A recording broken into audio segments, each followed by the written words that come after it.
The last voicemail from my sister. I still have the voicemail. I've tried deleting it more than once. Every time I do, it somehow comes back. Same date, same timestamp, same 3 minutes recording.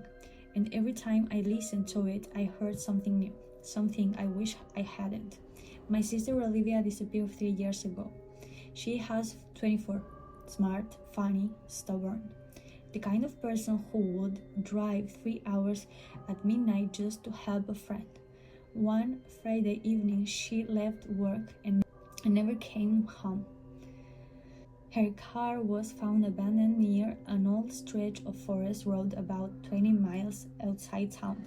The engine was still warm, her phone was gone, her purse was on the passenger seat. There were no signs of a struggle, no witnesses, no clues. She simply vanished. The police searched for months. Volunteers combed the woods. Drones scanned the area. Nothing. Eventually, the investigation slowed. Then it went cold, but I never stopped thinking about her. Every birthday, every holiday, every family gathering, there was always an empty space where Olivia should have been. Then, last October, everything's changed. It was 2:17 in the morning when my phone rang. The number was blocked. Half asleep, I ignored it. A voicemail arrived seconds later. I didn't listen until the next morning. At first, I thought it was a mistake. The recording began with static, crackling noises, wind, then breathing, slow, shaking breathing. I was about to delete it when I heard a voice. Jake. My blood froze.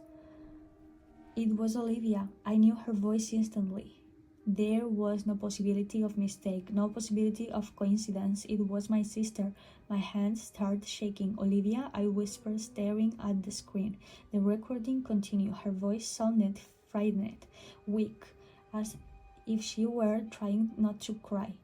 Jake, if you get this. Several seconds of static interrupt her. Then don't come looking for me. Play the voicemail 3 times. Then 10, then 20. Each time I heard the same thing, the same fear, the same desperation, and one question echoed through my mind. How could she have left a voicemail after being missing for 3 years? I immediately contacted the police. They traced the call, or tried to. The result made no sense. According to the phone records, the voicemail hadn't been sent from a cell phone.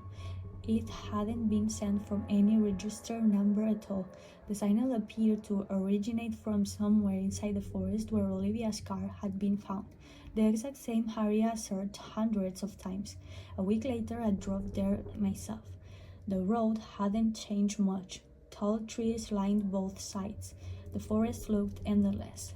Silent, waiting, I parked near the stop where Olivia's car had been discovered. The air felt strangely cold, even though it was nearly afternoon. I walked for hours, nothing, no evidence, no clues, just trees. As sunset approached, I decided to leave.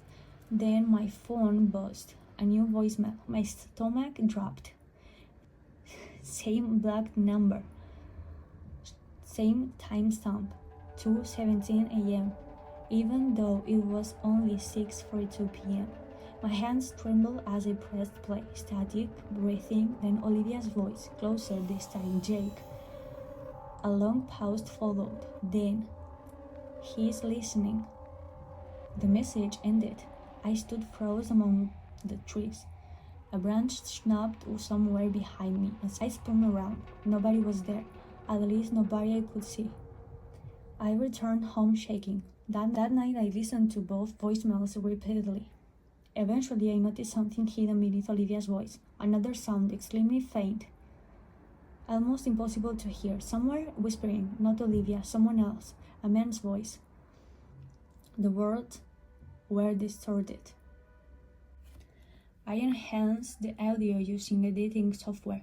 The result made my stomach turn. The voice was repeating the same phrase over and over. Turn around. I stopped listening immediately. The next morning, another voicemail arrived, again at exactly 2:17, again from a black number. This one was different. Olivia sounded terrified, crying, running, branches snapping around her. Jake, please, heavy breathing. Then I didn't leave the road. A loud crash interrupted her, as though she had fallen. Then silence. For nearly 20 seconds, finally she whispered, "Something followed me out of the trees." The recording ended. I couldn't ignore it anymore. Against every warning from friends and family, I returned to the forest. This time I brought camping equipment. I planned to stay overnight to find answer. At 2:17 a.m. I sat alone beside a small lantern, waiting. The woods were silent. Then my phone rang. Blocked number. I answered. No one spoke, only breathing. The same breathing from the recordings. Then I heard footsteps, not through the phone, behind me, slowly circling my campsite. I grabbed my flashlight and swept it through the darkness. Nothing. The footsteps stopped. Then my phone speaker crackled. Olivia spoke. Not from the phone, from somewhere in the woods. "Jake." I nearly dropped the flashlight. Her voice echoed between the trees, close, far away, everywhere at once. "Jake, run." Something moved beyond the beam of light. A tall silhouette, too tall, standing between the trees, watching. Its head nearly brushed the lower branches. I couldn't see a face, only darkness. The thing took one step forward, then another. My phone emitted a horrible burst of static. The silhouette disappeared. The forest fell silent again. I ran back to my car and didn't stop until I reached town.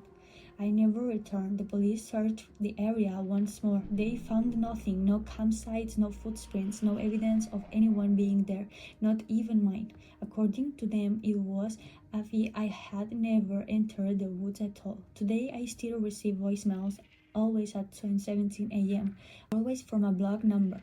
Most contain only static. Sometimes I heard Olivia crying, sometimes I heard calling my name. But last night was different.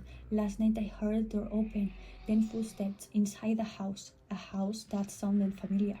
The Olivia whispered, "Jake." I listened carefully. My heart nearly stopped.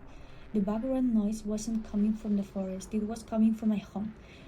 From somewhere inside my house. The voicemail ended with the final sentence, a sentence I haven't been able to forget, a sentence spoken by a deep male voice that had never appeared so clearly before. It said, "She's not the one trapped here." When the message ended, I checked every room, every closet, every lock. Everything was secure, or so I thought, because when I returned to my bedroom, my phone showed a new voicemail, received just seconds earlier. Length, 12 seconds. I pressed play, static, breathing. Then my own voice whispered, "Don't turn around," and the recording ended.